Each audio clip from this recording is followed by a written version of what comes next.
দিন বুঝতে হবে, দিন বুঝে দিন মানতে হবে। দিন না বুঝে মানলে এটা দিন মানা হয় না, কিন্তু দিন বুঝলাম না এমনি মানি, তাহলে দিন মানতে গিয়ে হয় শিরিক হবে, অথবা দিন মানতে গিয়ে বেদাত হবে, অথবা দিন মানতে গিয়ে কুফরি হবে, অথবা দিন মানতে গিয়ে কুসংস্কার হবে। সেটা আল্লাহর দিন হবে না। মানুষ কবরে যাওয়ার পরে প্রশ্ন হবে কয়টা? 100-র মধ্যে 100ই পাওয়া লাগবে। একটা ফেল করলে পুরাটাই ফেল। আবার প্রথমবার ফেল করছেন, কয়দিন পরে আবার পরীক্ষা দিবেন, এই সুযোগ আছে? এই সুযোগও নাই। তাহলে এটা খুবই কঠিন এক পরীক্ষা। আপনার আমার কবরও অন্ধকার, কবরও কুসকুসে কালো। ওই কবরের ভিতরে যেই ফেরেশতারা আসবেন, ওই ফেরেশতাগুলো হবেন আসওয়াদান, কুসকুসে কালো। আহলে হাদিস আন্দোলন বাংলাদেশ, আসুন পবিত্র কুরআন ও সহিহ হাদিসের আলোকে জীবন গড়ি। আসসালামু আলাইকুম ওয়া রাহমাতুল্লাহি ওয়া বারাকাতুহু। আল্লাহ রাব্বুল আলামিনের দরবারে কোটি কোটি শুকরিয়া, যে মহান রাব্বুল আলামিন আমাদেরকে সলাতুল মাগরিবের পর থেকে শুরু করে এ পর্যন্ত এই সুন্দর জান্নাতের বাগানে আল্লাহ রাব্বুল আলামিনের দিন সম্পর্কে উলামায়ে কেরামদের থেকে বিভিন্ন বিষয়ের উপরে অনেক গুরুত্বপূর্ণ বয়ান শোনার পরে আজকের এই ইসলামী সম্মেলনের একেবারে শেষ পর্যায়ে এসে আপনাদের সাথে মিলিত হওয়ার এবং কোরআন সুন্নাহ থেকে সংক্ষিপ্তভাবে কিছু কথাবার্তা বলার এবং শোনার যে মহান রব্বুল আলামিন আমাদেরকে তৌফিক দিয়েছেন, সে মহান রব্বুল আলামিনের শুকর আদায় করি। সকলে বলি আলহামদুলিল্লাহ। আমরা যে বিষয়টি আলোচনা করব সেটি হলো মারিফাতু দীনিল্লাহি আযজা ওয়া জাল, অর্থাৎ আল্লাহ রাব্বুল আলামিনের দিন সম্পর্কে জানা। এই বিষয়ের উপরেই আমি একটু কথা বলবো এবং একেবারে সহজ ক্লাস, যাতে আমরা সবাই বুঝতে পারি। কারণ এই ক্লাসটা সব শ্রেণীর স্টুডেন্ট আছে, একেবারে উচ্চশিক্ষিত আছে, আবার সাধারণ ভাইয়েরাও আছে, সবাই আছেন। এই জন্য এই ক্লাসটা অত্যন্ত আনন্দের ক্লাস, মজার ক্লাস। আমরা এমন সহজভাবে বুঝবো যাতে আর সারা জীবন না বলি। তাহলে আমাদের আজকের এই ক্লাসের আলোচনার বিষয় কি? দিন।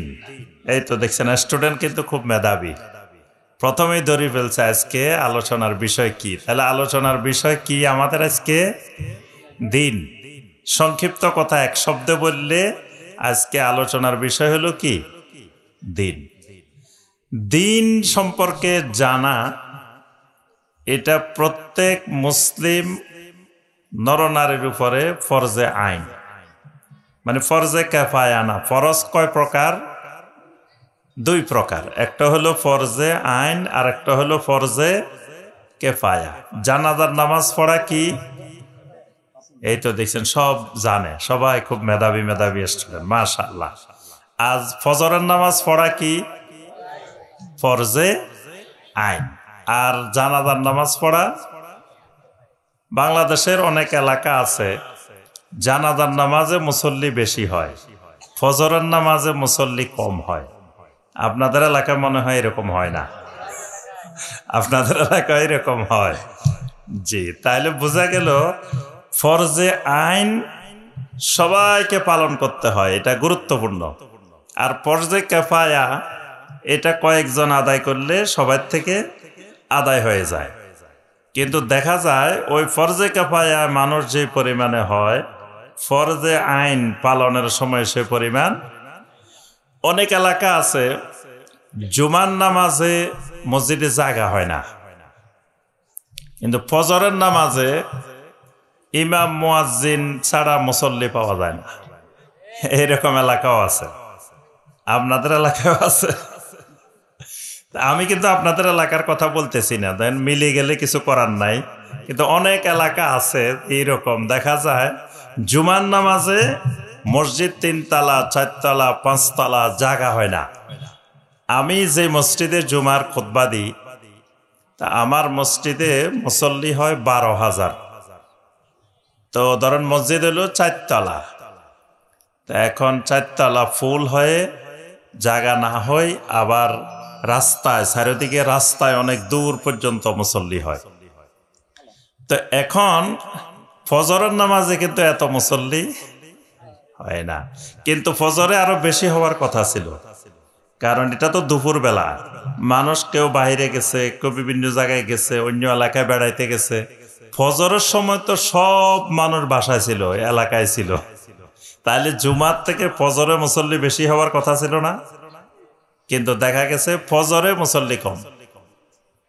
আপনাদের এই এলাকার আশেপাশে এক জায়গায় একবার আমি মাহফিলে আসছি, রাত্রে ছিলাম, তো ফজরের সময় মসজিদে গেছি, তো দেখি ইমাম সাহেব আর মুয়াজ্জিন সাহেব আর একজন মুসল্লি এসছে। তা আমি জিজ্ঞেস করলাম যে সব সময় কি এরকম না আজকে এরকম? কয় না শাইখ জানান না, আজকে না মাহফিল গেছে। তা আমি বললাম যেই মাহফিলে মুসল্লি কমই যায়, তো ওই মাহফিল করার চেয়ে না করা ভালো, কারণ মাহফিল করার উদ্দেশ্য হইল মুসল্লি বাড়া। এখন মুসল্লি কমে গেছে উল্টা, তাহলে এই মাহফিল করার দরকারটা কি? তার থেকে মাহফিল না করে বসে থাকা অনেক গুণ ভালো, কারণ মুসল্লি বাড়লো না, মুসল্লি আরো কমে গেছে। তাহলে যে কথাটা আমরা বলছি, এই জন্য আমরা বেশি দেরি করব না, ইনশাআল্লাহ 12টার মধ্যে আমরা শেষ করে দেব ইনশাআল্লাহ। কি আমরা সে পর্যন্ত বসতে রাজি আছি তো ইনশাআল্লাহ? আল্লাহ পাক আমাদের সবাইকে তৌফিক দান করুন। তাহলে এই যে অবস্থাটা আমরা বলতেছি যে ফজরের মুসল্লি নেই, জুমায় বেড়ে গেছে, ফজরের মুসল্লি নেই, জানাজায় বেড়ে গেছে। আবার দেখবেন মা বোনেরা দেখা যায় জুমার নামাজে আপনাদের এলাকার মসজিদে জুমায় তো আসে মা বোনেরা নাকি? তো আলহামদুলিল্লাহ মা বোনেরা মসজিদে আসে, কিন্তু আবার ওই মা বোনেরাই যখন আপনি ওই চাঁপাইনবাবগঞ্জ শহরে যাইবেন, গোমস্তাপুর যাইবেন, মার্কেটেও মা বোনদের জন্য আর ঢোকা যায় না। কি আছে না মার্কেটে? মার্কেটেও আছে। আবার দেখবেন দোকানদারের কাছে যখন আফাও গেছে, আপনিও গেছেন, তখন আপনার চেয়ে আফার গুরুত্ব বেশি। দোকানদার আপনার সাথে কথাই বলে না, ভাই এটা কি, আমার এটা দেখান না, আপনার দিকে কোনো খেয়ালে নাই, আফা নিয়ে ব্যস্ত আছে, আফারে চা খাওয়াইতেছে, আফারে অনেক কিছু করতেছে, কারণ আফারে তো 500 টাকার জিনিস 1000 টাকায় বিক্রি করতে পারব, কিন্তু আপনারা তো এত সহজে 500 টাকার জিনিস 600 টাকায় খাওয়াইতে কষ্ট হইব। এই জন্য আফাদেরকে নিয়ে দোকানদারেরা বেশি ব্যস্ত থাকে। তাহলে এই যে আমাদের মা বোনেরা মসজিদে কম, মার্কেটে বেশি, এগুলার মূল কারণ কি?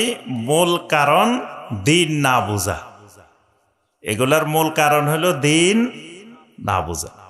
দিন বুঝা এটা ফরজে আইন। দিন বুঝতে হবে, দিন বুঝে দিন মানতে হবে। দিন না বুঝে মানলে এটা দিন মানা হয় না। দিনকে আগে বুঝতে হয়, তারপরে দিন মানতে হয়।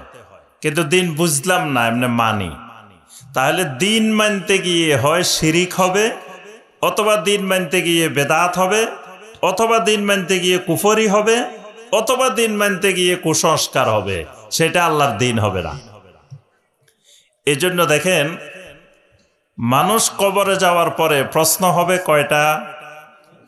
আপনাদের চাঁপাইনবাবগঞ্জে কয়টা হবে?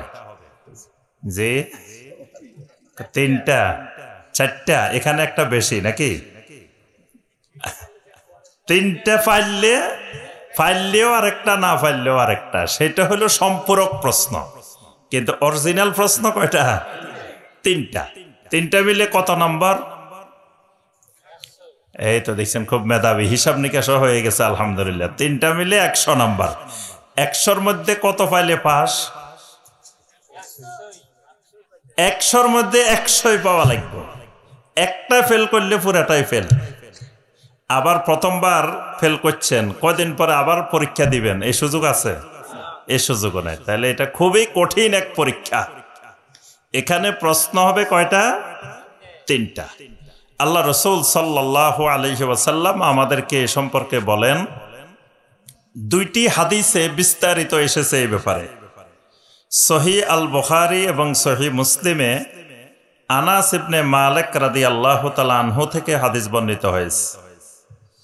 আবার সুনানে আবু দাউদ এবং মুসনাদে আহমদের মধ্যে বারা ইবনে আযিব রাদিয়াল্লাহু তাআলা আনহু থেকে এই ব্যাপারে হাদিস বর্ণিত হয়েছে। আল্লাহ রসুল সাল্লাল্লাহু আলাইহি ওয়াসাল্লাম কবরের এই প্রশ্নের ব্যাপারে বিস্তারিত বর্ণনা দিয়েছেন। আল্লাহ রসুল সাল্লাল্লাহু আলাইহি ওয়াসাল্লাম বলেন, ইন্নাল আবদা ইদা বুদিআ ফি কবরিহি, আল্লাহর বান্দাকে, আল্লাহর বান্দিকে যখনই কবরের মধ্যে রাখা হয়, রাখার পরে ওয়াতাওয়াল্লা আনহু আসহাবুহু, কবরে রেখে যখন তার সঙ্গী সাথীরা, পরিবার পরিজনের লোকেরা বিদায় নেওয়া শুরু করে দেয়, সর্বপ্রথম বিদায় নেয় মাল। কবরে রাখার পরে প্রথম বিদায় নেয় কে? মাল, সম্পদ। সম্পদ প্রথমেই আপনার থেকে বিদায় নিয়ে সালাম দিয়ে চলে আসে। সম্পদ আপনাকে বলে দে যে এতদিন পর্যন্ত তোমার জায়গা জমিন যা কিছু ছিল, আজকে থেকে আর তোমার জমিনে কিছুই নেই, সব এখন অন্যের নামে হয়ে যাবে। তোমার অ্যাকাউন্টে যা টাকা ছিল এগুলো অন্যের নামে চলে যাবে, সবাই ভাগ বাটোয়ারা করে নিয়ে যাবে। তোমার জায়গা জমিন বাড়ি ঘর সব চলে যাবে, তোমার থেকে বিদায়। সম্পদ বিদায় নেওয়ার পরে আহালেরা বিদায় নেয়। নবী সাল্লাল্লাহু আলাইহি ওয়াসাল্লাম বলেন, যখন আহালেরা বিদায় নেওয়া শুরু করে, ওয়া ইন্নাহু লায়াসমাউ কারআন আলিহিম, আহালেরা এত দূর পর্যন্ত যায় যেখান থেকে জুতার পায়ের শব্দ শোনা যায়। মানে বেশি দূর যায় নাই, কবরস্থান থেকে, কবরের কাছ থেকে কিছু দূরে গেছে, যেখান থেকে পায়ের জুতার শব্দ এখান থেকে শোনা যায়। এরকম দূরত্বে যাওয়ার সাথে সাথে আতাহু মালাকান, এমন সময় কবরের মধ্যে 2জন ফেরেশতা এসে হাজির হয়ে যাবে। ফেরেশতা আসবে কয়জন? 2জন। এই 2জন হবে আসওয়াদানে আজরাকান, এই 2জন ফেরেশতা হবে কুসকুসে কালো। ফেরেশতার রংটা হবে কিরকম? কালো হইলে অসুবিধা কি? এখানে কালো আর সুন্দরের প্রশ্ন কি? হ্যাঁ, মাশাআল্লাহ। কালো এই জন্য আপনার আমার কবরও অন্ধকার, কবরও কুসকুসে কালো। ওই কবরের ভিতরে যেই ফেরেশতারা আসবেন, ওই ফেরেশতাগুলো হবেন আসওয়াদান, কুসকুসে কালো, অর্থাৎ ভয়ঙ্করের উপরে ভয়ঙ্কর। অন্ধকারের ভিতরে ওই কালো কালারের, কালো রঙের 2জন ফেরেশতা এসে যাবেন। আজরাকান, এদের চোখগুলা হবে নীল বর্ণের, মানে চোখগুলা দেখে আরো ভয়ঙ্কর, আরো ভীতিকর পরিবেশ। 2জন ফেরেশতা এসে ফায়ুকঈদানিহি, লোকটারে আমরা রেখে আসছি, লম্বা করে শোয়ায় রেখে আসছি, ওই ফেরেশতারা এসে লোকটাকে বসান। শোয়ানোর থেকে কি করে দেন? বসাই দেন। আরেকটা হাদিসের মধ্যে এসেছে, আল্লাহ রাসূল সাল্লাল্লাহু আলাইহি ওয়াসাল্লাম বলেন, ওয়া তুআদু ফীহি রূহুহু, আল্লাহ রাব্বুল আলামিন যেই রূহটা আগে নিয়ে গেছেন, ওই রূহটা আবার ওই ব্যক্তির মধ্যে, ওই শরীরের মধ্যে ফেরত দিয়ে দেন। তখন ওই ব্যক্তির মধ্যে রূহটা দিয়ে দেওয়া হয়, ফেরেশতারা লোকটাকে শোয়া থেকে বসাই দেন। বসানোর পরে প্রশ্ন 3টা শুরু হয়। 1 নম্বর প্রশ্ন কি? আপনাদের এদিকেও প্রশ্ন আউট হয়েছে নাকি? প্রশ্ন পাওয়া গেছে? কবরের প্রশ্ন পাইছেন সবাই? ওই পিছনের দিকে মনে পায় না, কি পাইছেন? একটা কথা বলেন, পাইছেন কিনা? আলহামদুলিল্লাহ। তাহলে তো আর পাস করতে অসুবিধা ইনশাআল্লাহ। প্রশ্ন যেহেতু পাওয়া গেছে, তাহলে পাস তো সহজ। 1 নম্বর প্রশ্ন কি? ওই ফেরেশতারা জিজ্ঞাসা করবেন, মার রব্বুকা, তোমার রবকে, তোমার রবের পরিচয় কি, রব সম্পর্কে কি জানো? আমরা আজকে রবের আলোচনায় যাব না। প্রথম প্রশ্ন কবরে, মার রব্বুকা, উত্তর কি হবে? আপনারা উত্তর দিবেন কি? খালি আল্লাহ কইবেন, আর কিছু বলবেন না। এই তো, রব্বি আল্লাহ, আমার রব হইলেন আল্লাহ। যদি আরো সুন্দর করে বলেন, রাদিতু বিল্লাহি রব্বা, আমি তো আমার আল্লাহকে রব হিসাবে মেনে সন্তুষ্ট হয়ে গেছি। সুবহানাল্লাহ। আচ্ছা, এবার উত্তর দিলেন, এক শ্রেণী বলবে রব্বি আল্লাহ, আরেক শ্রেণী বলবে হা হা হা লা আদরি। আরে আফসোস, রব আবার কে? রবের সম্পর্কে তো কিছুই জানি না তো। আচ্ছা, তাহলে দুই ধরনের উত্তর পাওয়া গেল। এবার আসেন 2 নম্বর প্রশ্ন, ওয়ামা দীনুকা, তোমার দিন কি? তাহলে 2 নম্বর প্রশ্নটা আজকে আমাদের আলোচনার বিষয়, যে ওয়ামা দীনুকা, তোমার দিন কি? তখন উত্তর কি হবে? যে দীনিয়াল ইসলাম। সংক্ষিপ্ত উত্তর হলো, মানে পাশ করার উত্তর হলো দীনিয়াল ইসলাম। আর একটু ভালো করতে চাইলে ওয়াবিল ইসলামে দীনা, ওয়াবিল ইসলামে দীনা, যে ইসলামে আমার দিন। আচ্ছা, আরেক শ্রেণী বলবে ওই আগের মতো, হা হা হা লা আদরি, আফসোস আমি তো জানি না, আমি তো কোনোদিন দিনের খবর নিই নেই। শুনতাম আমাদের পাশে গোমস্তাপুরে মাহফিল হইতো, দিনই মাহফিল, দিনের আলোচনা হইতো, আমি তো এসবের দ্বারে কাছে ছিলাম না, আমি তো দিনের কোনো খোঁজ খবরই নিই নাই, এ সম্পর্কে কিছু জানি না। তারপরে 3 নম্বর প্রশ্ন। 3 নম্বর প্রশ্ন কি? 3 নম্বর প্রশ্ন কি? সংক্ষিপ্ত, এটা কয়েকটা রওয়ায়েতে বিভিন্নভাবে আসছে।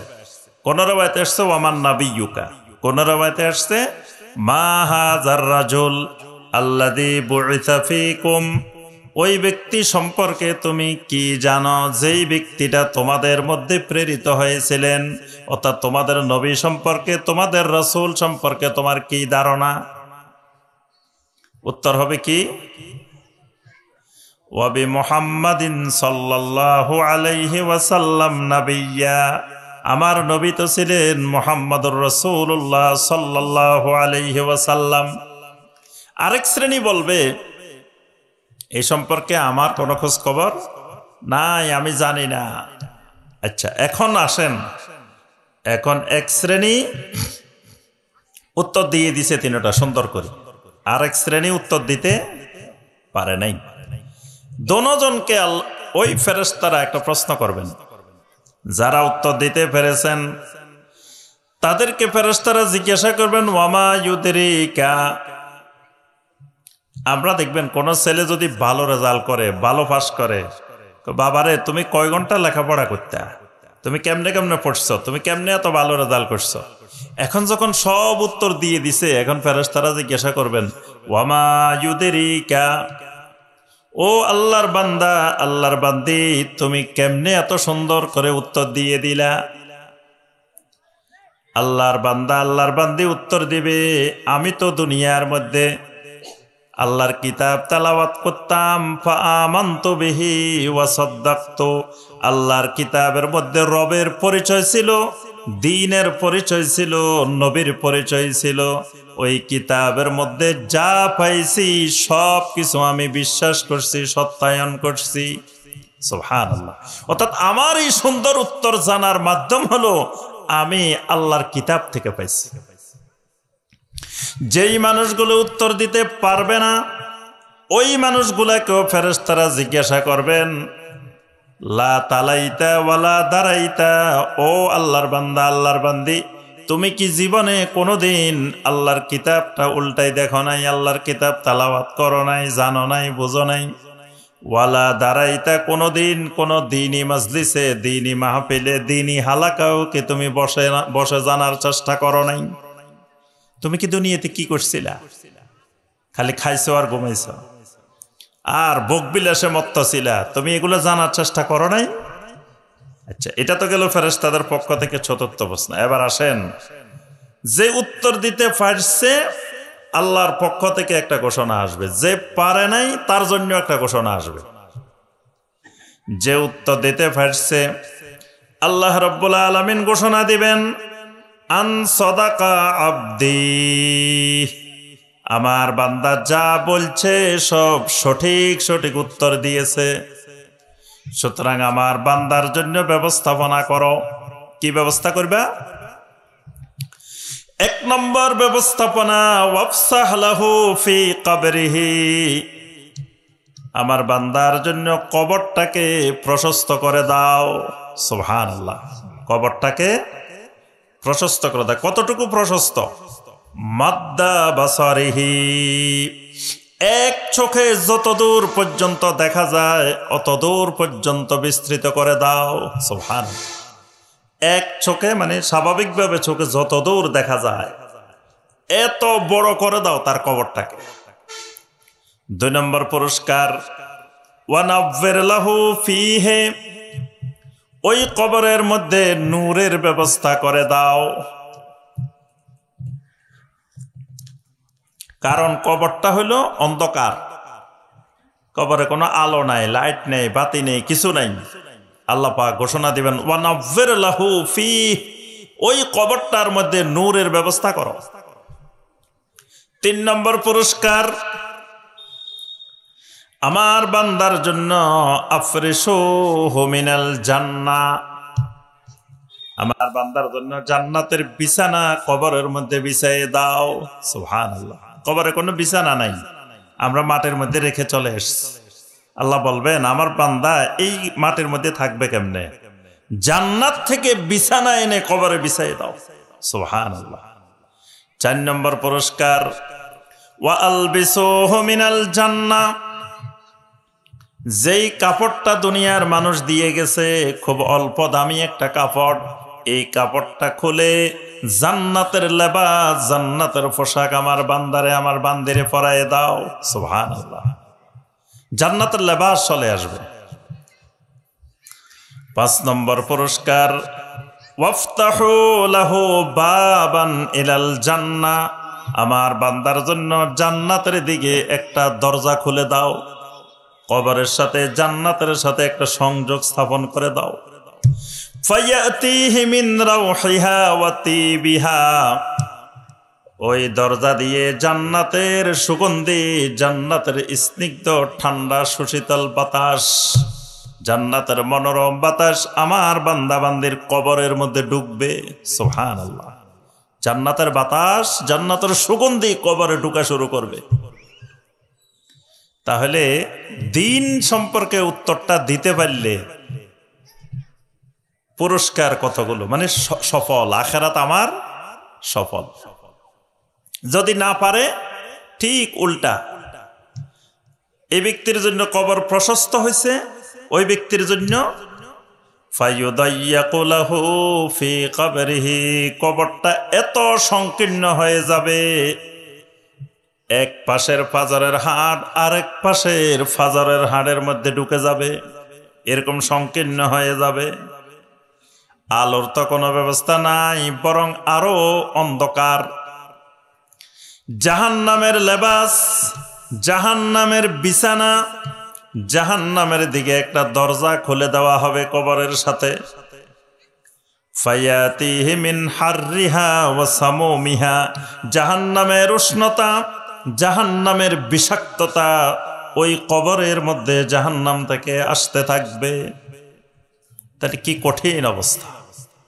তাহলে এই 3টা প্রশ্ন জানা প্রত্যেক ইমানদারের উপরে কি ফরজে আইন না ফরজে কিফায়া? ফরজে আইন। তাহলে আমার আপনার দিন, দিন সম্পর্কে কয়েকটা পয়েন্ট আমরা আলোচনা করব। শুধু প্রথম কথা, দিন পৃথিবীতে কয়টা, এটা 1 নম্বর পয়েন্ট। দিন কি পৃথিবীতে একটা না কয়েকটা আছে? কি আমার প্রশ্ন বুঝছেন? আমাদের এটা কি ক্লাস? সৃজনশীল ক্লাস। খালি আমি ওয়াজ করবো, আপনারা শুনবেন, সকালে জিজ্ঞেস করা হলে যে ভাই কালকে ওয়াজে গেছিলেন, কি কি হয়েছে, কিচ্ছু বলতে পারে না। এরকম ওয়াজ শুনে লাভ নেই। অল্প শুনবো কিন্তু কিছু শিখি যাবো, যাতে সবসময় মনে থাকে। তাহলে 1 নম্বর পয়েন্ট, পৃথিবীতে দিন কি একটা না আরো আছে? কয়েকটা আছে? একটা। যে না, প্রথম কথা আমি মনোনীত বলি না দিন একটা না অনেকটা। উত্তর হবে অনেকগুলা। উত্তর হলো কি অনেকগুলা। দলিল কি? লাকুম দীনুকুম ওয়ালিয়া দীন। কোন সূরা? যে মাশাআল্লাহ, দেখছেন কোন সূরার আয়াত তাও জানে। খুব মেধাবী স্টুডেন্ট, মাশাআল্লাহ। আল্লাহ পাক মেধা আরো বাড়াই দিক। তাহলে কোন সূরা? সূরা আল কাফিরুন। কি বলছেন আল্লাহ পাক? লাকুম দীনুকুম, ও কাফেরেরা তোমাদের দিন তোমাদের জন্য, ওয়ালিয়া দিন আমার জন্য। তাহলে বোঝা গেল নবী সাল্লাল্লাহু আলাইহি সাল্লামেরও একটা দিন আছে, কাফেরদেরও দিন আছে। তাহলে দিন যদি একটা হইতো তাহলে কাফেরদেরটা তো দিন হইতো না। কি আমার কথা বুঝাইতে পারছি? তাহলে কাফেরদের এটাও দিন। তাহলে ইসলাম যেমন একটা দিন, হিন্দু ধর্ম এটা কি? এটাও একটা দিন। বৌদ্ধ ধর্ম এটাও একটা দিন। খ্রিস্টান ধর্ম এটাও একটা দিন। ইহুদি ধর্ম কি? এটাও একটা দিন।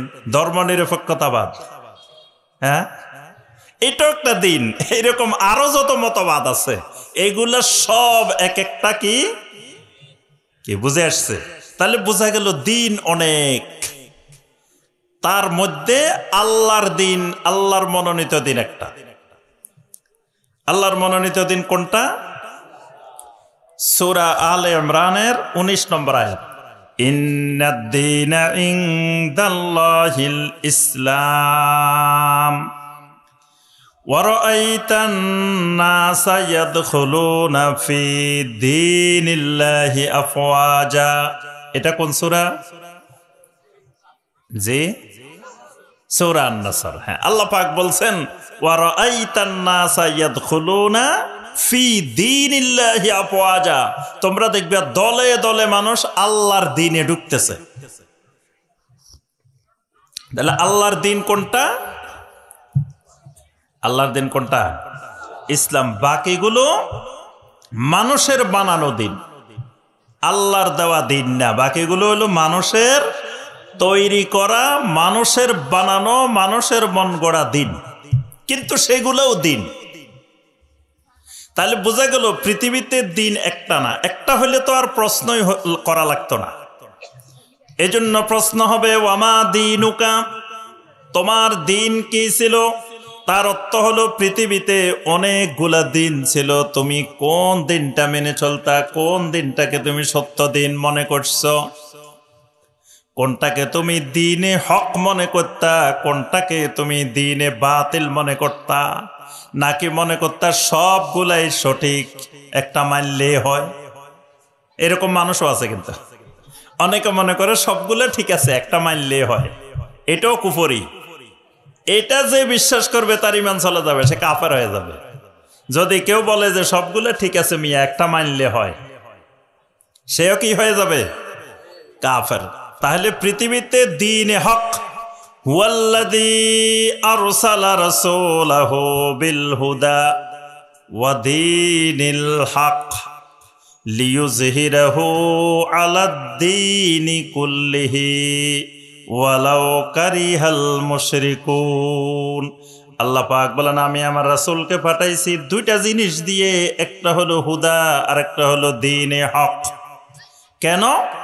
লিইয়ুযহিরাহু আলাদ-দীনি কুল্লিহি, জমিনে মানুষের বানানো যত রকমের দ্বীন আছে, যত রকমের মতবাদ আছে, এগুলোর উপরে ওই দ্বীনে হককে এজহার করে দিবেন, বিজয়ী করে দিবেন, গালেব করে দিবেন।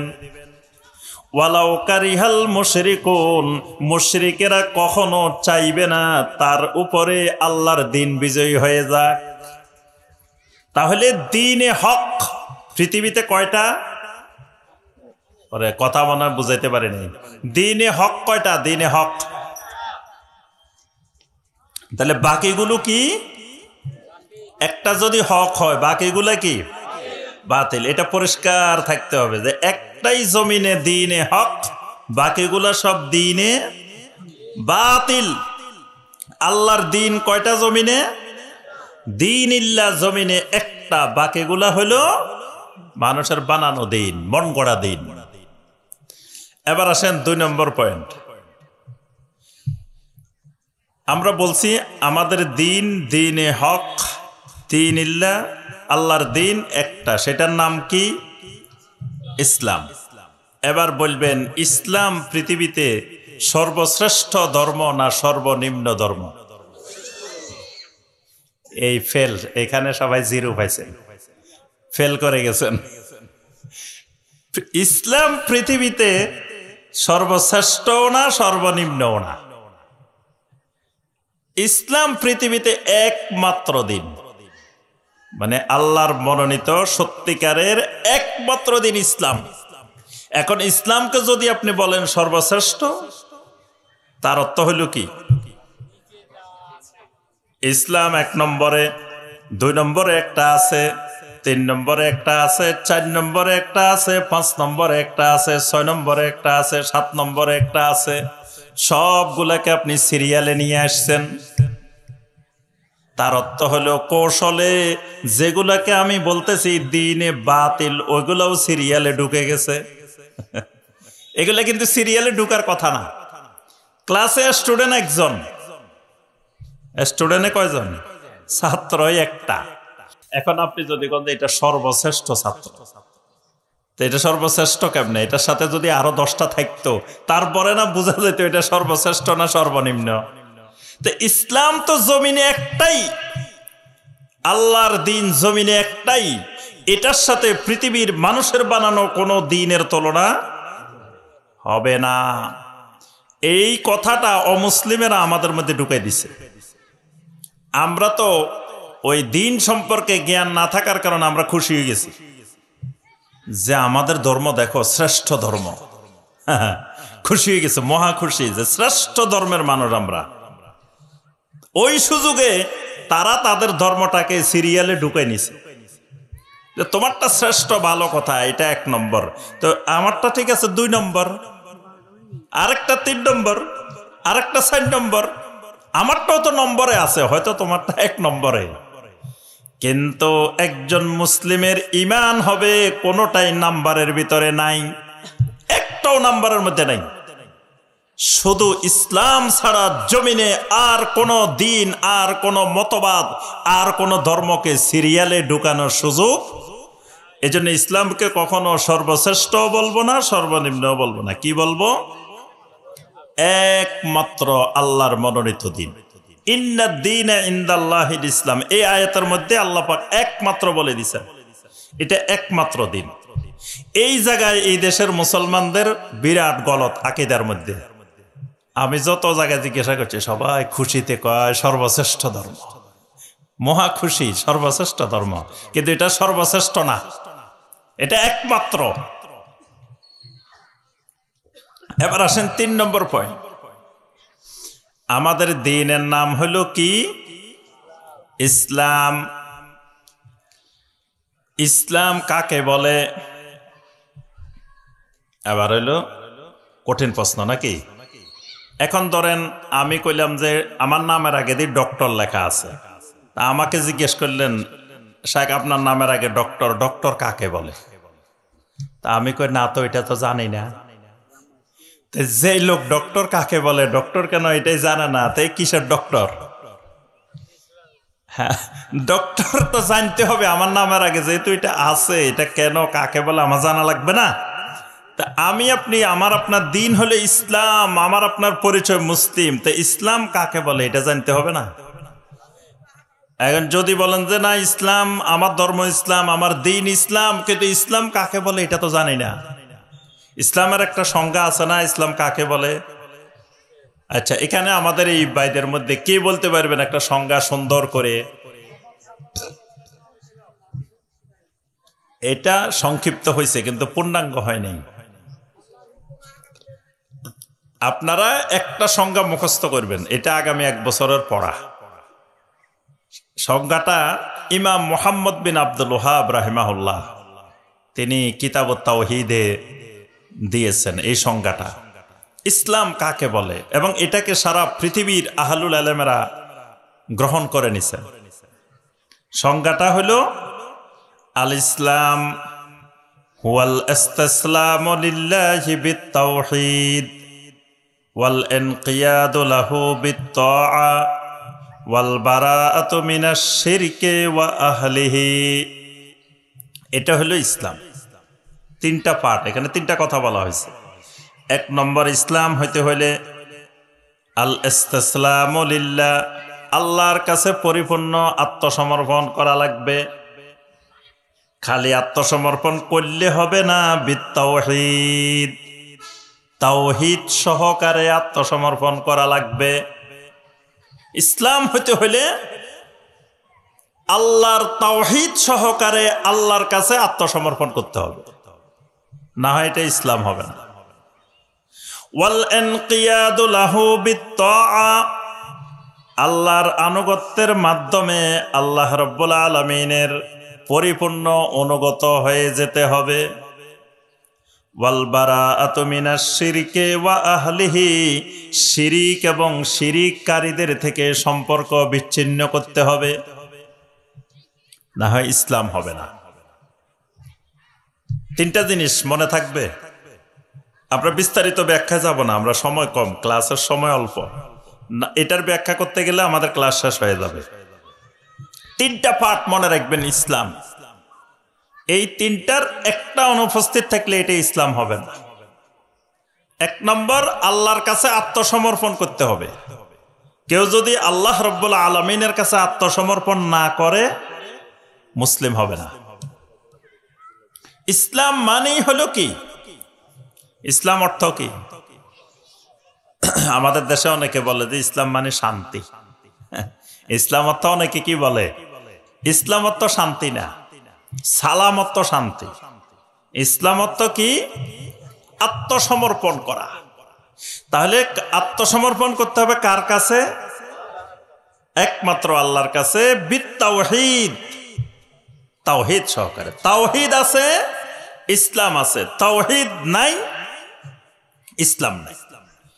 যদি কেউ তাওহীদ আর শিরিকের এক বানায় ফেলায়, যদি বলে যে ধর্ম যার যার, উৎসব সবার, বাস তাওহীদ আর শিরিক এক হয়ে গেছে, একাকার। যদি বলে যে আমরা এক জায়গার দুই ফুল, হিন্দু মুসলমান, রোজার দুটো এক জিনিস, বাস শিরিক আর তাওহীদকে যদি এক বানায় ফেলায়, ইসলাম নাই।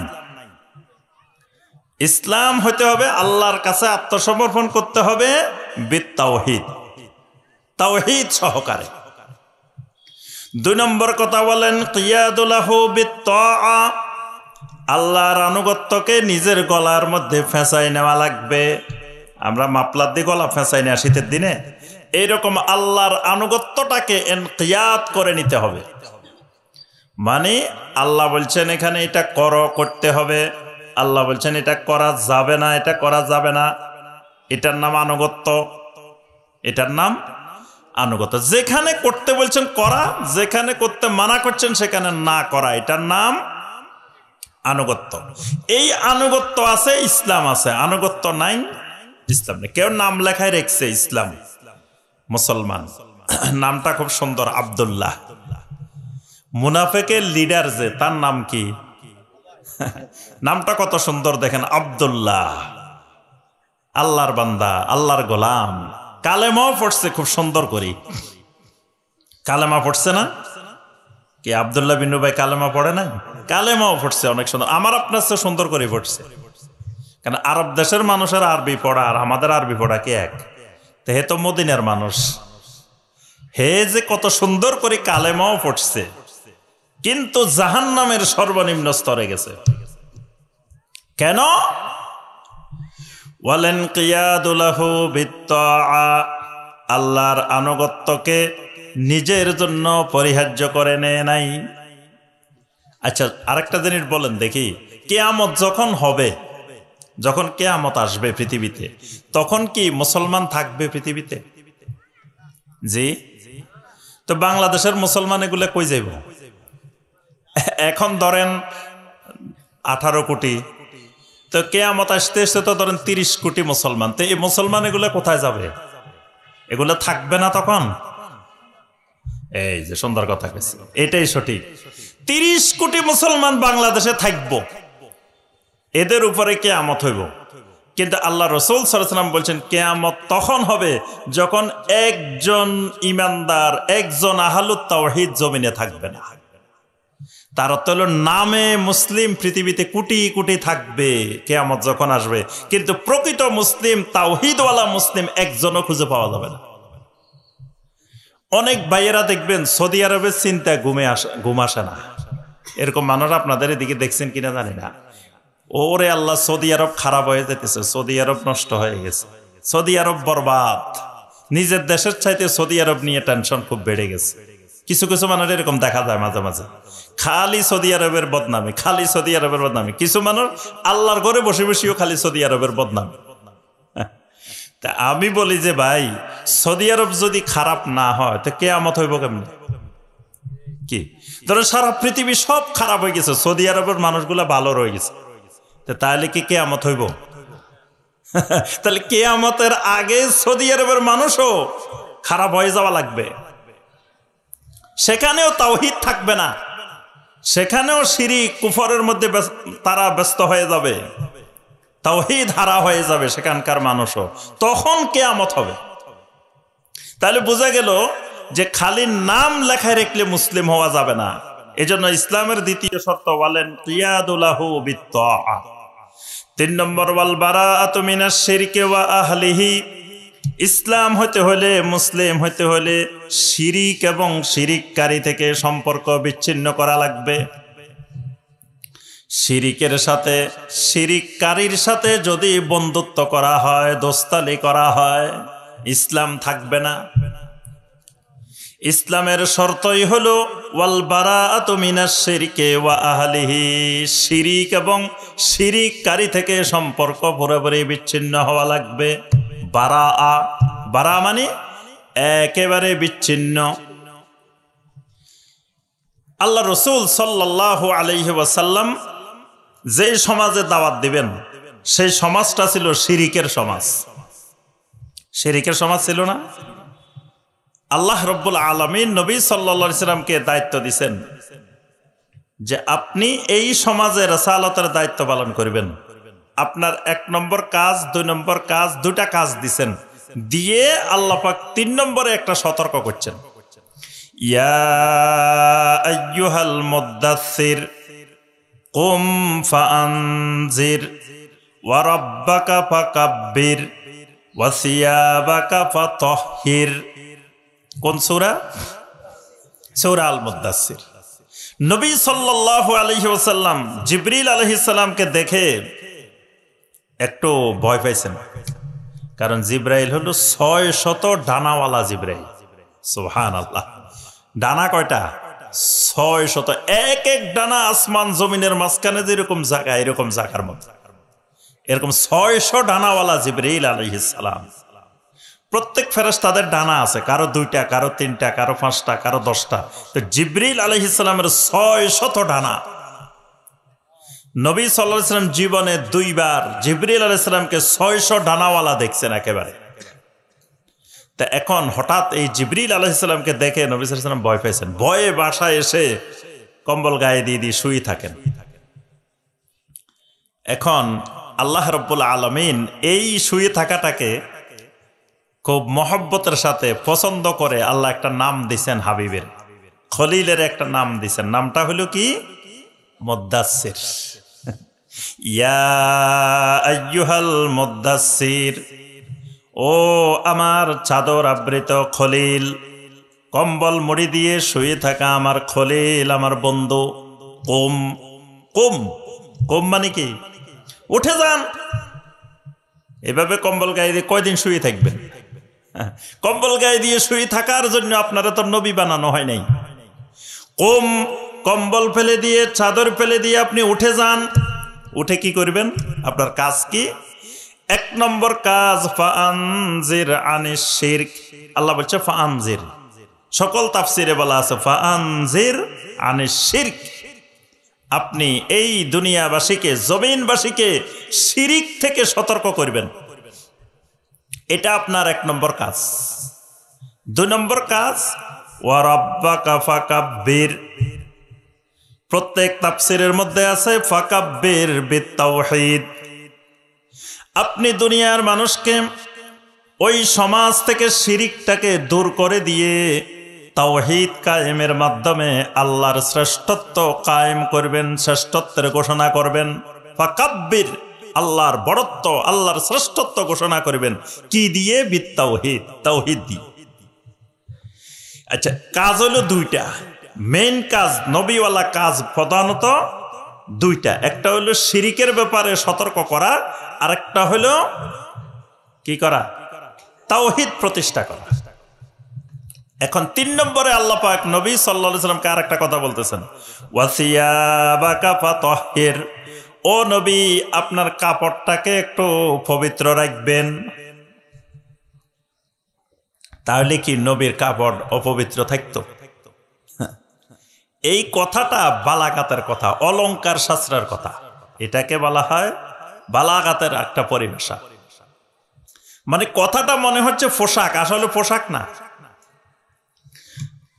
এটাকে পোশাক দিয়ে বলার কারণ, ধরেন আপনি এমন একটা জায়গা দিয়ে যাচ্ছেন যেখানে আশেপাশে ময়লা আবর্জনা, তা আপনি যাওয়ার সময় কাপড়টা একটু ধরে, যাতে কাপড়ে না লাগে, একটু সতর্ক অবস্থায় আমরা যাই।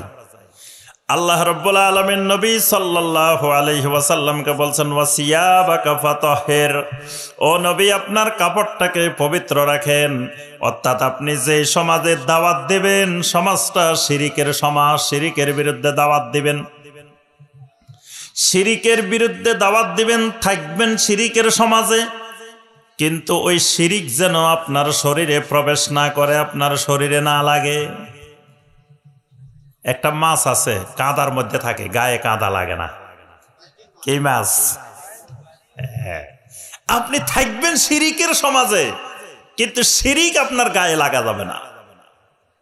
এটাকে আল্লাহ বলছেন ওয়াসিয়াবাকা ফাতাহহির। আপনার আশেপাশে অসংখ্য শিরিক থাকবে, মুশরিকও থাকবে। ওই শিরিককারীদের ধর্মীয় কোনো অনুষ্ঠান হইলে সেটা সরকার নিরাপত্তা দিবে, কিন্তু আপনি যদি সেখানে গিয়ে শুভেচ্ছা জানান, আপনার ঈমান চলে যাবে। শুভেচ্ছা জানানো হারাম, কুফরি। আপনি যদি সেখানে গিয়ে তাদের সাথে একাত্মতা ঘোষণা করেন, ওই শিরিকের অনুষ্ঠানে বসে থাকেন, শিরিকের অনুষ্ঠানে আমার আল্লাহকে অপমান করা হয়, বেদাতের অনুষ্ঠানে আমার নবীকে অপমান করা হয়। এজন্য কোন মুসলিম শিরিকের অনুষ্ঠানে, বেদাতের অনুষ্ঠানে বসে থাকতে পারে না। শিরিকের অনুষ্ঠানে আল্লাহর পক্ষ থেকে গজব নিপতিত হয়। শিরিকের অনুষ্ঠানে কোন সাধারণ মুসলমান গিয়ে উপস্থিত হইতে পারে না, এটা হারাম। এটা ঈমান চলে যাওয়ার সম্ভাবনা।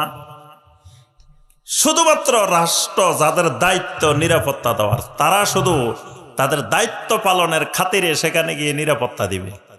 কিন্তু সাধারণ মানুষ গিয়ে, তাদের এখানে পূজা উপলক্ষে মেলা হইতেছে, আপনি মেলায় অংশগ্রহণ করলেন, এখানে কার্যক্রম চলতেছে, আপনি দেখতে গেলেন, এটা একজন মুসলিমের জন্য জায়েজ নাই। ইসলাম হইতে হলে ওয়াল বারাআতু মিনাশ শিরকি ওয়া আহলিহি।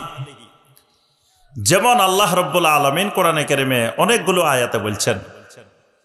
সূরা আল মুমতাহিনার 4 নম্বর আয়াত, কাদ কানাত লাকুম উসওয়াতুন হাসানাতুন ফি ইব্রাহিম ওয়াল্লাযীনা মাআহু। আল্লাহ রাব্বুল আলামিন বলেন, ইব্রাহিম এবং ইব্রাহিমের সাথে যে ঈমানদাররা ছিল, তাদের মধ্যে তোমাদের জন্য উসওয়ায়ে হাসানা আছে। উসওয়ায়ে হাসানাটা কি? ইয ক্বালু লিকাওমিহিম ইন্না বুরাউ মিনকুম ওয়া মিম্মা তা'বুদুনা মিন দুনিল্লাহ। ইব্রাহিম আলাইহিস সালাম তার বাপের ডেকে বললেন, বাবা, ও আমার সমাজের লোকেরা, কওমের লোকেরা, ইন্না বুরাউ মিনকুম, আজকে থেকে তোমাদের সাথে সম্পর্ক চিরতরে বিচ্ছিন্ন করে দিলাম। ওয়া মিম্মা তা'বুদুনা মিন দুনিল্লাহ, আমার আল্লাহকে বাদ দিয়ে যে বাতিল মাবুদ বানাইছো তাদের সাথেও সম্পর্ক বিচ্ছিন্ন করে দিলাম। কাফারনা বিকুম, এগুলোকে আমি প্রত্যাখ্যান করলাম, অস্বীকার করলাম। আমি শিরিক মানি না, প্রত্যাখ্যান করলাম। ওয়াবাদা বাইনানা ওয়া বাইনাকুমুল আদাওয়াতু ওয়াল বাগদাউ আবাদান হাত্তা তুমিনু বিল্লাহি ওয়াহদা। তোমাদের মাঝে আমাদের মাঝে এই শত্রুতা, এই অপছন্দতা চলতেই থাকবে হাত্তা তুমিনু বিল্লাহি ওয়াহদা, যতক্ষণ পর্যন্ত না তোমরা তাওহীদের ভিত্তিতে আমার আল্লাহর উপরে ঈমান না আনবে। ইব্রাহিম আলাইহিস সালামের ঘোষণা। বাপও যদি শিরিক করে বাপের সাথে সম্পর্ক ছিন্ন করা ফরজ। ইব্রাহিম আলাইহিস সালাম দেখাই দিয়েছেন দুনিয়াবাসীকে যে বাপ শিরিক করছে, বাপের সাথে কোনো সম্পর্ক নাই।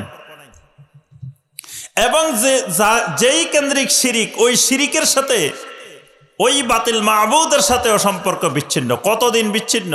হাত্তা তুমিনু বিল্লাহি ওয়াহদা, যতদিন পর্যন্ত না শিরিক ছেড়ে তাওহীদে আসবে ততদিন পর্যন্ত বিচ্ছিন্ন। ইব্রাহিম আলাইহিস সালামের এই ঘোষণাকে আল্লাহ বলেছেন উসওয়াতুন হাসানা। এটা দুনিয়াবাসীর জন্য কিয়ামত পর্যন্ত উসওয়ায়ে হাসানা, সর্বোত্তম আদর্শ। এজন্য ইসলাম হইতে হলে তিনটা জিনিস মনে রাখতে হবে। আল ইসতিসলামু লিল্লাহি বিত্তাওহীদ, তাওহীদ সহকারে আল্লাহর কাছে আত্মসমর্পণ করা লাগবে। তাওহীদ নাই, এমনি তাহাজ্জুদ পড়ে, এরকম মুসলমান দেখছেন? দেখবেন মাজার পূজারি, কবর পূজারি, তাহাজ্জুদও পড়ে। তার অর্থ কি? তাওহীদ নাই, কিন্তু নামাজ পড়ে, জামাতে নামাজ পড়ে, তাকবীরে উলার সাথে নামাজ পড়ে, তারপরে তাহাজ্জুদের নামাজও পড়ে, অনেক ভালো ভালো কাজ করে, কিন্তু তাওহীদ নাই। তাওহীদ নাই, তার ইসলাম নাই। কি বুঝে আসছে? 2 নম্বর বলেন কিয়াদুলাহু বিত্তাআ, খালি ইসলামের মধ্যে নাম লেখায় রেখেছে, মাঝে মাঝে শুক্রবারে হাজিরা দে। 3 জুমা না গেলে নাম কাটে যাওয়ার সম্ভাবনা আছে, এই জন্য হাজিরা দে। আবার হাজিরা কেমনে দে? আমি আজকে প্রায় আপনার এই 26-27 বছর জুমার খতিব, জুমার নামাজ পড়াই। তো এই এত বছরে কিছু অভিজ্ঞতা হয়েছে না, কত রঙের মুসল্লি দেখছি। আচ্ছা, এখন কিছু মুসল্লি আছে আপনার প্রথম দিকে আসে না, আসে একবারে শেষ দিকে। তা আসে কি করে? পিছন থেকে মানুষকে ডিঙ্গে ডিঙ্গে সামনের দিকে চলে আসে। তা কারণ কি সামনের দিকে আসে কেন? আমি চিন্তা করলাম এগুলো পিছনে বসলে অসুবিধা কি, সামনে আসে কেন? পরে দেখলাম যে সামনে আসার কারণ হলো ওই যে সামনে মসজিদের কমিটি করব, সভাপতি সেক্রেটারি হইব। তো এখন পিছনে যদি আসে বসে থাকে তো মানুষ তো দেখবে না যে হে মসজিদে আসছে না আসছে। তখন কেউ যদি কয় ভাই এরে সভাপতি বানান, কয় না হেরে তো কোনোদিন মসজিদেই দেখি না। বাকিরা বলবে কি এরা তো মসজিদেই দেখি না। তো হে যে শুক্রবারে মসজিদে আসছে এটা দেখানো লাগবে না? এজন্য আসে শেষে, কিন্তু ডিঙ্গে ডিঙ্গে চলে আসে কোন দিকে? সামনের দিকে, যাতে মসজিদে সবাই তাকায় দেখে কে আসছে, ও মুখ আসছে, এটা দেখার জন্য সামনে চলে আসে। আচ্ছা, আবার কিছু আছে কোনো কারণে সামনে আসতে পারে না, মসজিদের ওই কোনায় বসছে বা এই কোনায় বসছে। তো মাঝে মাঝে জোরে জোরে কথা বলে, মাঝে মাঝে এমনি কথা একটা বলে উঠে। কথা একটা বলে কেন? মানুষ যাতে খেয়াল করে হে যে ওই কোনায় আছে, কারণ সে মসজিদে আসছে এটা তো জানতে হইব আশেপাশের লোকেরা। না জানলে কয়দিন পরে সে সভাপতি সেক্রেটারি কেমনে হবে? বাংলাদেশের এমন এক দেশ যে দেশে বেনামাজি সভাপতি হয়, যে দেশে বেনামাজি সেক্রেটারি হয়। আল্লাহর ঘরের সভাপতি সেক্রেটারি, আল্লাহর ঘরের কমিটিতে কোনো বেনামাজি থাকা জায়েজ নেই। এজন্য আপনারা খেয়াল রাখবেন মসজিদ কমিটিতে যেন কোনো বেনামাজি না থাকে। শুক্রবারে যারা আসে তারা বেনামাজি, শুধু শুক্রবারে আসে, মানে 5 ওয়াক্ত পড়ে না। এরা শরীয়তের দৃষ্টিতে বেনামাজের হুকুম এদের উপরে প্রযোজ্য হয়। এজন্য শুক্রবারে আসি মসজিদ কমিটির সভাপতি হবে, সেক্রেটারি হবে, এই সুযোগ আপনারা দিবেন না। মসজিদ কমিটিতে যারা থাকবে 5 ওয়াক্ত সালাতের মুসল্লি হওয়া লাগবে। আল্লাহ পাক শর্ত দিয়ে দিয়েছেন, ইন্নামা ইয়ামুরু মাসাজিদাল্লাহি মান আমানা বিল্লাহি ওয়াল ইয়াউমিল আখির ওয়া আকামাস সালাহ। ওয়া আকামাস সালাত, সালাত কায়েমকারী হতে হবে। আচ্ছা, এখন এই আল্লাহর আনুগত্য না থাকলে ইসলাম হবে না। আরেকটা কি বলছি, ওয়াল বারাআতু মিনাশ শিরকি ওয়া আলিহি, শিরিক এবং শিরিককারীর সাথে সম্পর্ক বিচ্ছিন্ন না হইলেও ইসলাম হবে না। নবী সাল্লাল্লাহু আলাইহি ওয়াসাল্লামের চাচা আবু তালেব রাসূলের আপন চাচা, এবং কত মহব্বতের চাচা, কত আদর করছে, কত যত্ন করছে, কত কিছু করছে, এই ভাতিজার জন্য কত ত্যাগ স্বীকার করছে। এই ভাতিজার জন্য পুরা মক্কার লোকদের গালি শুনছে, পুরা মক্কার লোকদের সে শত্রুতে পরিণত হয়েছে খালি ভাতিজার কারণে, তবুও ভাতিজারে ছাড়ে নাই। কিন্তু মৃত্যুকালে নবী সাল্লাল্লাহু আলাইহি ওয়াসাল্লাম ঈমানের দাওয়াত দিয়েছেন, তাওহীদের দাওয়াত দিয়েছেন, সে গ্রহণ করে নাই, মারা গেছে। মারা যাওয়ার পরে আল্লাহ রাসূল সাল্লাল্লাহু আলাইহি ওয়াসাল্লাম আলীকে বলেন, আলী, তোমার বাবার জানাজার নামাজ হবে না, তোমার বাবাকে গোসল দেওয়া হবে না, তোমার বাবাকে কাফন পরানো হবে না, তোমার বাবাকে একটা গর্ত করে ওই গর্তের মধ্যে নিয়ে সাধারণভাবে মাটি চাপা দিয়ে রেখে আসো। কারণ কি, শিরিক অবস্থায়, মুশরিক অবস্থায় মারা গেছে, ঈমানহীন অবস্থায় মারা গেছে, সুতরাং তার কোনো সম্মান নাই, ইজ্জত নাই, চাচা হোক কিন্তু ঈমানবিহীন মারা গেছে। নবী সাল্লাল্লাহু আলাইহি ওয়াসাল্লাম তার জানাজা পড়েন নাই, তাকে দাফন কাফনের এই মুসলিম রীতিতে এগুলো করেন নাই, এটার নাম ইসলাম। আচ্ছা, এবার আসেন, 3টা পয়েন্ট আমরা আলোচনা করছি, এবার 4 নম্বর পয়েন্টে আসেন। ইসলাম এমন একটা দ্বীনের নাম, এটাই একমাত্র জমিনে দিন, যেই দিনটা হলো পরিপূর্ণ দিন। এই দিনটা হলো একেবারে কানায় কানায় পরিপূর্ণ। সূরা আল মায়েদার 3 নম্বর আয়াত, আল ইয়াউমা আকমালতু লাকুম দীনাকুম ওয়া আতমামতু আলাইকুম নি'মাতি ওয়া রাদিতু লাকুমুল ইসলাম দীনা। সম্মানিত ভাই ও বোনেরা, আমরা আলোচনা আর বেশিক্ষণ করব না। তো আলোচনা শেষ করার আগে আমাদের একটা সুন্নত আমল আছে, সেটা বৈঠকি দান। আমরা সবাই জানি যে এই বৈঠকটা গুনাহ মাফের মজলিস। যখন আমরা শেষ করে উঠে যাব, তখন আল্লাহর পক্ষ থেকে ঘোষণা হবে যে বান্দা তুমি যাও, ফাকাদ গাফারতু লাকুম, আমি তোমার গুনাহ সব মাফ করে দিলাম। সুবহানাল্লাহ। তাহলে গুনাহ মাফের জন্য সদাকা একটি বড় মাধ্যম। সদাকার মাধ্যমে বান্দার গুনাহ দূর হয়, বিপদ আপদ দূর হয়। তো আমরা সবাই এখন একটু এই শেষ করার আগে আমি আরেকটু আলোচনা করব। এর মধ্যে আমাদের ভাইয়েরা যাবেন, আপনারা একটু সবাই কষ্ট করে পকেটে হাত দেন, যতটুকু সম্ভব সবাই একটু বৈঠকি দানে অংশগ্রহণ করেন। আল্লাহ পাক তৌফিক দান করুন। ইসলামের একটি বৈশিষ্ট্য, এটা হলো পরিপূর্ণ একটা দিন। আল্লাহ পাক এখানে যে আয়াতটা বললাম, এখানে ঘোষণা দিয়েছেন, আল ইয়াউমা আকমালতু লাকুম দীনাকুম, আজকের এই দিনে তোমাদের জন্য তোমাদের দিনটাকে পরিপূর্ণ করে দিলাম। সুবহানাল্লাহ। এটা একটা পরিপূর্ণ দিন। 10ম হিজরিতে 9 যুলহিজ্জা তারিখে আরাফার ময়দানে আল্লাহ পাক এই আয়াতে কারিমা নাজিল করে ঘোষণা দিয়ে দিয়েছেন, আল ইয়াউমা আকমালতু লাকুম দীনাকুম, তোমাদের জন্য আজকের এই দিনে দিনটাকে আমি পরিপূর্ণ করে দিলাম। সুবহানাল্লাহ। তাহলে ইসলাম পরিপূর্ণ দিন, এটা মনে রাখতে হবে। তাহলে ইসলাম এমন এক দিন যেখানে বাহিরের থেকে কিছু ধার করার, বাহিরের থেকে কিছু আনার সুযোগ এটার মধ্যে।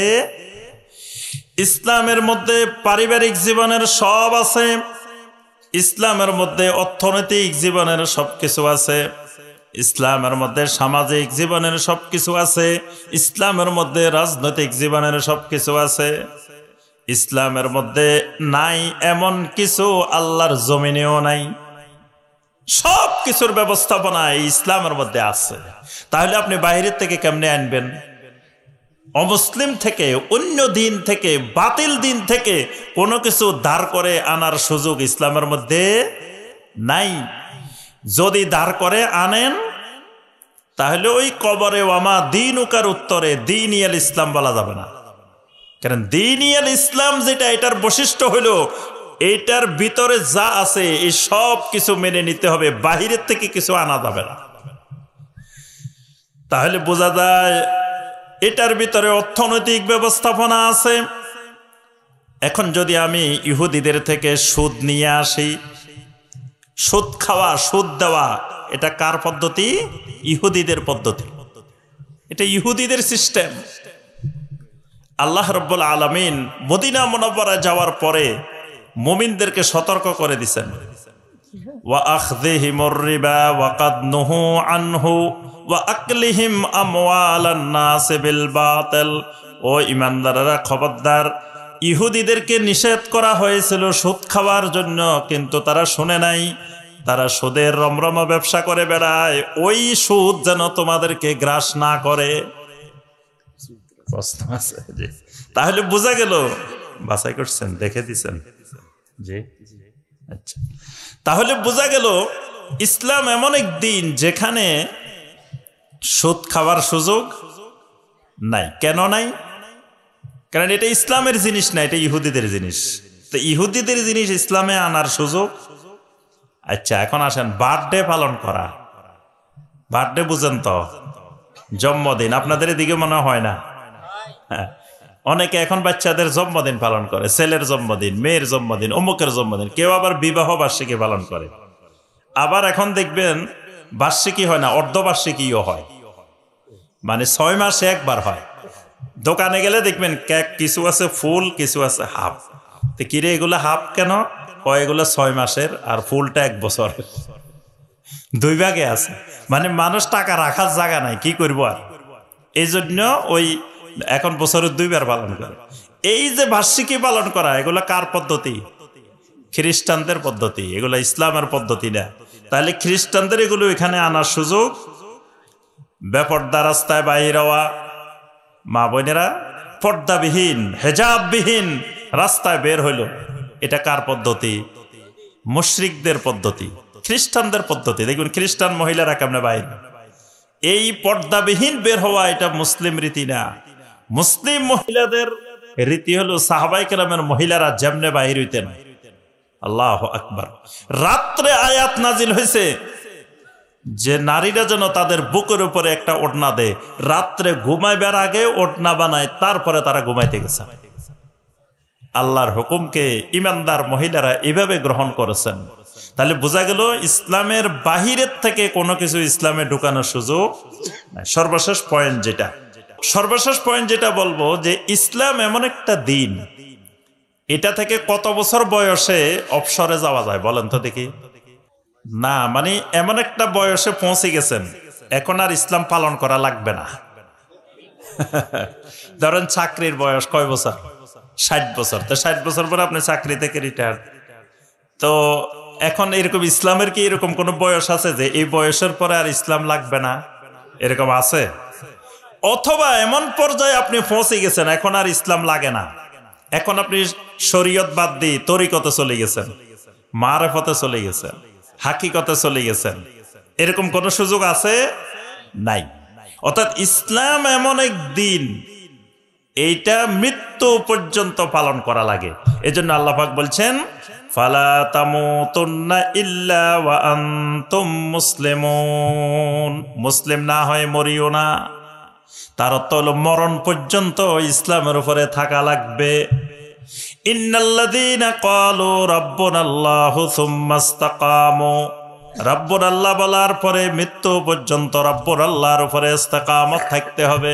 তাহলেই তাতানাজ্জালু আলাইহিমুল মালাইকাতু আল্লা তাখাফু ওয়া লা তাহজানু ওয়া আবশিরু বিল জান্নাতিল্লাতী কুনতুম তুআদুন। তাহলেই জান্নাতের সুসংবাদ পাওয়া যাবে। তাহলে বোঝা গেল ইসলাম এমন একটা দিন, যেটা গ্রহণ করলে, যেটা মানলে মৃত্যু পর্যন্ত এটার উপরে ইস্তেকামত থাকা লাগে। আল্লাহ পাক আমাদের সবাইকে এই দিনটাকে জেনে বুঝে মানার তৌফিক দান করুন। আমিন ইয়া রাব্বাল আলামিন। আমরা কাফফারাতুল মাজলিসের দোয়ার মাধ্যমে সমাপ্ত করব। তো যারা পারি না তারা আমার সাথে পড়েন, সুবহানাকা আল্লাহুম্মা ওয়া বিহামদিকা আশহাদু আল্লা ইলাহা ইল্লা আনতা আস্তাগফিরুকা ওয়া আতুবু ইলাইক। ওয়াসসালামু আলাইকুম ওয়া রাহমাতুল্লাহি ওয়া বারাকাতুহু।